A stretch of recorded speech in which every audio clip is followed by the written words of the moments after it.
The capital நேயர்களுக்கு வணக்கம்.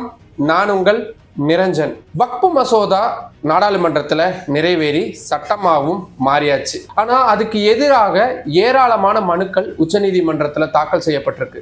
இந்த மனுக்கள் எப்போ விசாரணைக்கு வரப்போகுது, இந்த மனுக்கள் மீது என்ன மாதிரியான நடவடிக்கைகள்லாம் அடுத்தடுத்து நடக்க போகுது அப்படின்றது தான் இப்போ எழுந்திருக்கக்கூடிய மிகப்பெரிய கேள்வி. அதை பற்றி தான் இந்த வீடியோவில் நம்ம இன்னைக்கு விரிவாக பார்க்க இருக்கிறோம்.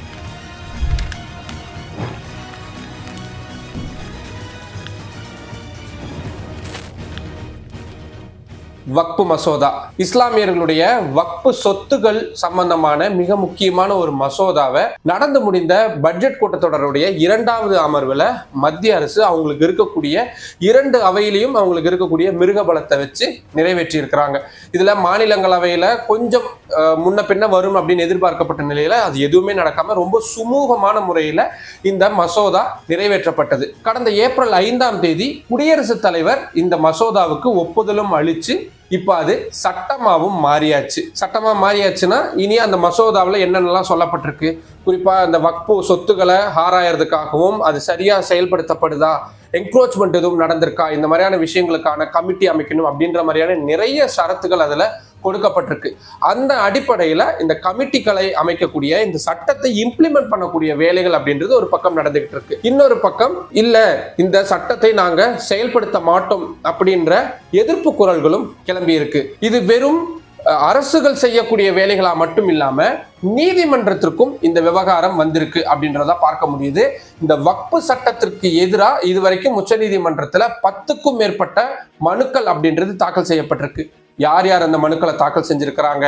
பீகார்ல இருந்து தேர்ந்தெடுக்கப்பட்ட முகமது ஜாவேத் இந்த மனுவை முதல் ஆளா போட்டிருக்கிறாரு. அதுக்கப்புறமா AIMIM கட்சியுடைய தலைவரும் நாடாளுமன்ற உறுப்பினருமான ஓவைசி, அதே மாதிரி ஆல் இந்தியா முஸ்லிம் பர்சனல் லா போர்டு, அகில இந்திய முஸ்லிம் தனிநபர் சட்ட வாரியம், அவங்க ஒரு மனு தாக்கல் செஞ்சிருக்காங்க. ஜமாயத் உல்மா இ ஹிந்த் அப்படின்ற அமைப்பு மனு தாக்கல் செஞ்சிருக்காங்க. ஆம் ஆத்மி கட்சியுடைய சட்டமன்ற உறுப்பினரான அமனத்துல்லா கான் இந்த மனுவை தாக்கல் செஞ்சிருக்கிறாரு. NGO தனியார் தொண்டு நிறுவனமான association for protection of civil rights அப்படின்ற அமைப்பும், ராஷ்டிரிய ஜனதா தள் கட்சியின் சார்பாக அந்த கட்சியுடைய மூத்த நாடாளுமன்ற உறுப்பினரான மனோஜா மற்றும் அக்கட்சியுடைய மூத்த தலைவரான ஃபயாஸ் அகமதும் மனு தாக்கல் செஞ்சிருக்காங்க உச்சநீதிமன்றத்தில். இதை தவிர தமிழ்நாட்டில இருந்து திமுகவை சேர்ந்த நாடாளுமன்ற உறுப்பினரான ராசாவும் IUML கட்சி சார்பாகவும் இந்த மனுக்கள் அப்படின்றது உச்சநீதிமன்றத்தில் தாக்கல் செய்யப்பட்டிருக்கு. நாடாளுமன்றத்தில் எதிர்ப்பு பதிவு செஞ்ச அதிமுக சார்பில் உச்சநீதிமன்றத்தில் மனுக்கள் எதுவும் தாக்கல் செய்யப்படலை அப்படின்றதும் ரொம்பவும் குறிப்பிடத்தக்க ஒரு விஷயமா பார்க்க வேண்டியதா இருக்கு. இதை எல்லாத்தையும் விட ரொம்ப ஆச்சரியமான விஷயம், நடிகரும் தாவேகா தலைவருமான விஜய் உச்சநீதிமன்றத்துல இந்த வக்பு சட்டத்துக்கு எதிராக மனு தாக்கல் செஞ்சிருக்காரு. பனையூர் விமான நிலைய விரிவாக்க மாதிரியான திமுகவுக்கு எதிரான போராட்டங்களை மட்டும் முன்னெடுத்து வந்த அவரு இப்போ நேரடியா மத்திய பாஜக சர்க்காருக்கு எதிரான போராட்டத்தை, அதுவும் சட்ட போராட்டத்தை உச்சநீதிமன்றத்துல முன்னெடுத்திருக்கிறாரு. அவருடைய அரசியல் நகர்வுகள்ல இது ரொம்பவும் முக்கியமானது. அந்த வகையில எதிர்கட்சிகள் வரிசையில தான் நான் இருக்கிறேன் அப்படின்றத பாஜகவுக்கு இதன் மூலியமா விஜய் ரொம்ப தெளிவாவே சொல்லி இருக்கிறாரு. இப்படி எதிர்ப்பு தெரிவித்து மனுக்கள் ஒரு பக்கம் தாக்கல் செய்யப்பட்டு இருக்கக்கூடிய சூழல்ல சட்ட போராட்டத்திற்கு முழுமையா தயாராயிருக்கிறாங்க மத்திய அரசு. மத்திய அரசு சார்பில் உச்சநீதிமன்றத்தில் கேவியட் மனு தாக்கல் செய்யப்பட்டிருக்கு. அது என்ன கேவியட் மனு? எந்த ஒரு மனு தாக்கல் செஞ்சாலும் அதுக்கு எது மனுதாரர்களா இருக்கிறவங்க எங்களுடைய கருத்துக்களை கேட்காம நீதிமன்றம் எந்த உத்தரவையும் பிறப்பிச்சிடக்கூடாது அப்படின்றத வலியுறுத்துறது தான் கேவியட் மனு. இந்த கேவியட் மனுவை நீதிமன்றத்துல மத்திய அரசு தாக்கல் செஞ்சிருக்கிறது மூலியமா இதுக்கு கடுமையான எதிர்வினையை வரக்கூடிய நாட்கள், அதாவது வழக்கு விசாரணை உச்சநீதிமன்றத்துல நடக்கும் போது செய்ய போறாங்க மத்திய அரசு, அதுக்கு தயாராயிருக்கிறாங்க அப்படின்றத நம்ம புரிஞ்சுக்க வேண்டியதா இருக்கு. இதுல மாநில அரசுகளுக்கு இடையிலும் நிறைய முரண்பாடுகள் இருக்கிறத பார்க்க முடியுது. மிக குறிப்பா கேரளா. ஏன்னா கேரளாவை சேர்ந்த கம்யூனிஸ்ட் கட்சிகளாகட்டும், அதே போல எதிர்கட்சி வரிசையில் இருக்கக்கூடிய காங்கிரஸ் கட்சி ஆகட்டும், நாடாளுமன்றத்துல இந்த சட்டத்துக்கு எதிராக, இந்த மசோதாவுக்கு எதிராக கடுமையான எதிர்ப்பை பதிவு செஞ்சிருந்தாங்க. ஆனா முதல் மாநிலமா, நாட்டிலேயே முதல் மாநிலமா இந்த வக்பு சட்டத்தின் அடிப்படையில நாங்க கமிட்டி அமைக்க போறோம், அதாவது இந்த வக்பு சட்டத்தை கேரளாவில் அமல்படுத்த போறோம் அப்படின்னு கேரள மாநில அரசு முதலா அறிவிச்சிருக்கிறாங்க. இது பல்வேறு தரப்பிலையும் சந்தேகங்களையும் குழப்பங்களையும் ஏற்படுத்தியிருக்கு. ஏன்னா ஒரு சட்டத்திற்கு நாடாளுமன்றத்துல கடுமையான எதிர்ப்பு தெரிவிக்கிறாங்க. ஆனா அது நிறைவேறி வந்ததுக்கு அப்புறமா முதல் மாநிலமா நாங்க தான் இதை இம்ப்ளிமெண்ட் பண்ண போறோம்னு சொல்லியிருக்கிறாங்க.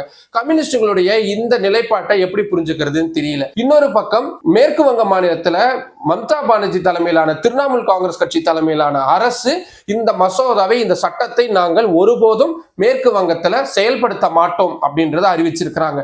தமிழ்நாடு ஏற்கனவே இந்த சட்டத்துக்கு எதிர்ப்பு தெரிவிச்சிருக்காங்க, நீதிமன்றத்திலும் மனு தாக்கல் செஞ்சிருக்காங்க. அப்படின்றதுனால தமிழ்நாட்டிலையும் இது இன்னும் முடிவாகல, ஆனா அவங்களும் எதிர்ப்பு தான் பதிவு செய்வாங்க, அமல்படுத்த மாட்டாங்க அப்படின்னு தெரியுது. மற்றபடி பாரதிய ஜனதா கட்சி ஆட்சி செய்யக்கூடிய மாநிலங்கள் எல்லாத்திலுமே அடுத்தடுத்த நாட்கள்ல இந்த சட்டத்தின் அடிப்படையிலான நடவடிக்கைகள் தொடர்ச்சியா நடக்க போகுது. அதுக்கான அறிகுறியாதான் பல மாநிலங்கள்ல வன்முறையும் கலவரமும் வெடிச்சிருக்கிறத பார்க்க முடியுது. குறிப்பா உத்தரப்பிரதேச மாநிலத்துல மொராதாபாத் மாதிரியான நிறைய மாவட்டங்கள்ல இந்த சட்டத்துக்கு எதிராக இஸ்லாமியர்கள் கடுமையான போராட்டங்களை முன்னெடுத்திருக்கிறாங்க. நிறைய இடங்கள் அது வன்முறையாகவும் மாறி இருக்கு. குறிப்பிட்ட சில இடங்கள்ல கேமராவில் டிடெக்ட் ஆகி யார் யாரெல்லாம் இந்த சட்டத்துக்கு எதிர்ப்பு தெரிவிச்சு போராட்டம் நடத்துறாங்க அப்படின்றத பார்த்து அவங்களுக்கு நோட்டீஸ் அனுப்பிட்டு இருக்கிறாங்க உத்தரப்பிரதேச காவல்துறை. இன்னொரு பக்கம் மேற்கு வங்க மாநிலத்துல கடும் கலவரம் ஏற்பட்டிருக்கு. அங்க திரிணாமுல் காங்கிரஸ் கட்சி இந்த கலவரக்காரர்களை ஒடுக்க மறுக்கிறாங்க, அவங்களுக்கு ஆதரவா செயல்படுறாங்க அப்படின்னு பாரதிய ஜனதா கட்சியினர் அங்க ஒரு பெரும் பிரச்சனையை நடத்திக்கிட்டு இருக்கிறாங்க. இனி வரக்கூடிய நாட்கள்ல இந்த மாதிரியான வன்முறையும் இந்த மாதிரியான போராட்டங்களும் அதிகரிக்கிறதுக்கான வாய்ப்பு தான் இருக்கு அப்படின்ற மாதிரியான தகவல்கள் தான் சொல்லப்படுது. ஜம்மு காஷ்மீர் மாநிலத்திலும் பெரும் பிரச்சனை ஏற்பட்டிருக்கு. இன்னொரு பக்கம் மத்திய பிரதேசம் மாதிரியான பாஜக ஆட்சி செய்யக்கூடிய மாநிலங்களை இதை இம்ப்ளிமெண்ட் பண்றதுக்கான வேலைகள் ஒரு பக்கம் நடந்துகிட்டு இருக்கு. ஆனா உச்ச நீதிமன்றத்துல இந்த வழக்குகள் எப்படி நகர போகுது அப்படின்றத பொறுத்து தான் இந்த வன்முறையும் கலவரங்களும் தொடருமா அல்லது கட்டுப்படுத்தப்படுமா அல்லது வேறு விதமான போராட்ட களமா அது மாறுமா அப்படின்றதெல்லாம் நம்ம தெரிஞ்சுக்க முடியும். சரி, எப்போ உச்ச நீதிமன்றம் இந்த வழக்குகளை விசாரிக்க போறாங்க? இப்போதைக்கு அபிஷியலா எந்த ஒரு டேட்டும் சொல்லப்படல. ஆனா மனு தாக்கல் செஞ்சிருக்கக்கூடியவங்களுக்கு உச்சநீதிமன்றத்திலிருந்து போகக்கூடிய மெயில் அந்த மாதிரியான விஷயங்கள் அடிப்படையில் வரும் ஏப்ரல் 15 இந்த வழக்கு உச்சநீதிமன்றத்தில் விசாரணைக்கு வரும் அப்படின்னு எதிர்பார்க்கப்படுது.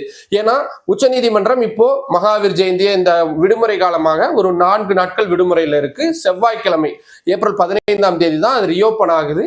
அன்னைக்கே இந்த வழக்கை விசாரணைக்கு எடுத்துக்கொள்வதற்கான வாய்ப்பு இருக்கு அப்படின்ற மாதிரியான தகவல்கள் தான் சொல்லப்படுது. இன்னும் உறுதியாகப்படாத தகவல்களாக தான் இருக்கு.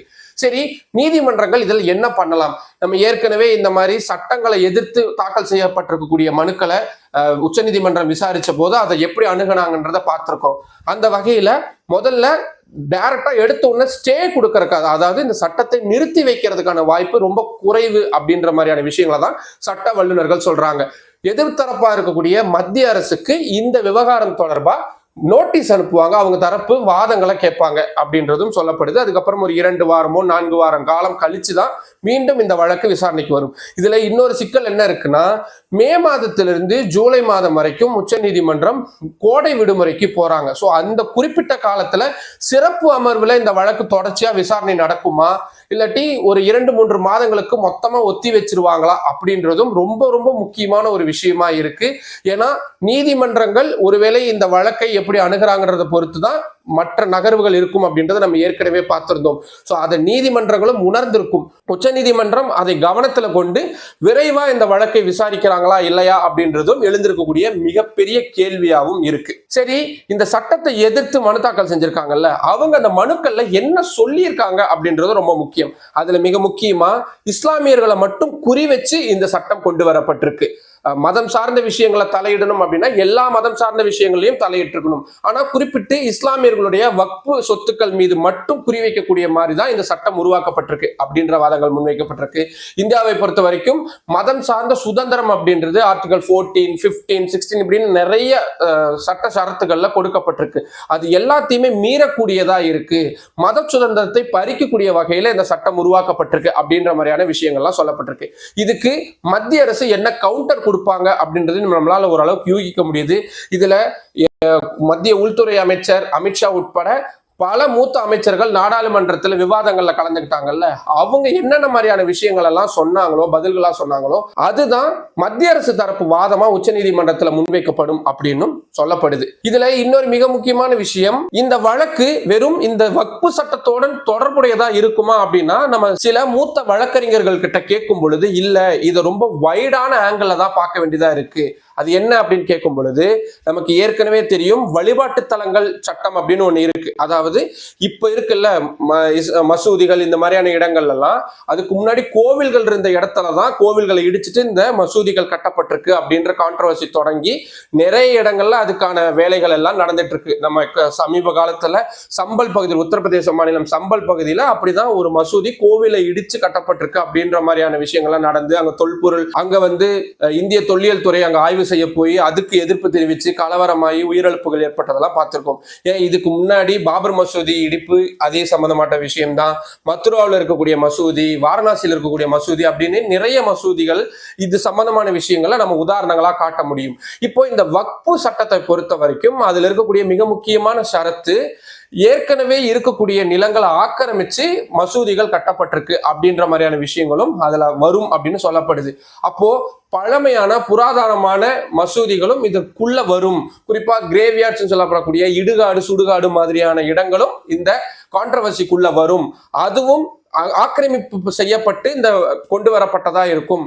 அதனால இந்த வக்பு சட்டம் அப்படின்னு உள்ள போகும் பொழுது இஸ்லாமியர்களுடைய கட்டமைப்புகள், அவங்களுடைய கட்டிடங்கள், அவங்களுடைய மதர்சா, அவங்களுடைய வழிபாட்டு தலங்கள், இது எல்லாமே உள்ள வரும். அப்படின்றதுனால இது ரொம்ப சுருக்கமான ஒரு விஷயமா இல்லாம ரொம்ப லார்ஜ் ஸ்கேல்ல தான் உச்சநீதிமன்றம் இதை அணுகும் அப்படின்ற மாதிரியான விஷயங்கள்லாம் சொல்லியிருக்கிறாங்க. எனக்கு தெரியும் இது ரொம்ப டெக்னிக்கலான விஷயமா இருக்கு, ஆனா இதை தெரிஞ்சுக்க வேண்டியது ரொம்ப ரொம்ப அவசியம். ஏன்னா வரக்கூடிய நாட்கள்ல இந்த உச்சநீதிமன்றத்துடைய இந்த வழக்கு சம்பந்தமான நகர்வு ரொம்ப ரொம்ப முக்கியமா இருக்க போது அதை நீங்க பார்க்க தான் போறீங்க. ஏற்கனவே இந்த வக்பு சட்டம் சம்பந்தமான நிறைய விஷயங்களை நம்மளுடைய சேனல்லையே வீடியோக்களா போட்டிருக்கிறேன். அதோடைய லிங்கை நான் கீழே டிஸ்கிரிப்ஷன்ல கொடுக்குறேன், போய் கண்டிப்பா பாருங்க. அப்போ உங்களுக்கு இந்த விஷயங்களுடைய மொத்த சினாரியாவும் புரியும். இனி உச்சநீதிமன்றத்துல அடுத்த வாரம் இந்த வழக்கு விசாரணைக்கு வரும் பொழுது என்ன நகர்வு நடக்குது அப்படின்ற விஷயங்களையும் தனித்தனி வீடியோக்களா பார்க்கலாம். நீதிமன்றம் இந்த விஷயத்தை எப்படி அணுகும் அப்படின்னு உங்களுக்கு தோணுது? ஏன்னா கடந்த காலங்களில் நம்ம அயோத்தி, பாபர் மசூதி இடிப்பு, இந்த மாதிரி நிறைய வழக்குகளை நீதிமன்றங்கள் அணுகி இருக்கிற விதத்தை பார்த்திருக்கிறோம். அந்த வகையில இந்த சட்டத்தை நீதிமன்றம், உச்ச நீதிமன்றம் எப்படி அணுகும்னு உங்களுக்கு தோணுது? உங்களுக்கு தோணக்கூடிய கருத்துக்களை கீழே கமெண்ட் பாக்ஸ்ல சொல்லுங்க. மற்றும் ஒரு வீடியோவில் சந்திக்கலாம். த கேபிட்டல் சேனலை நிறைய பேர் சப்ஸ்கிரைப் பண்ணாம பார்த்துக்கிட்டு இருக்கிறீங்க. உங்களுடைய ஆதரவின் அடிப்படையில் மட்டும்தான் நான் இந்த சேனலை டெல்லியிலிருந்து தமிழ் மக்களுக்காக தமிழ் மொழியில ரன் பண்ணிக்கிட்டு இருக்கிறேன். கோர்ட்லயோ பார்லிமெண்ட்லயோ இல்லை ஒரு அரசியல் தளங்கள்லயோ நடக்கக்கூடியதை நேர்ல போய் கிரவுண்டுக்கு போய் அது சம்பந்தமான விஷயங்களை தகவல்களாக சேகரித்து உங்ககிட்ட கொடுத்துட்டு இருக்கிறேன். இதுக்கு நான் உங்ககிட்ட இருந்து எதிர்பார்க்கறது உங்களுடைய ஆதரவு மட்டும்தான். எந்த அளவுக்கு எனக்கு நீங்க அதிக அளவு ஆதரவு கொடுக்குறீங்களோ அந்த அளவுக்கு நானும் உத்வேகத்துடன் செல்றதுக்கான ஒரு சக்தி எனக்கு கிடைக்கும். அதனால உங்களுடைய ஆதரவை அதிக அளவில் எதிர்பார்த்து காத்திருக்கிறேன். நன்றி.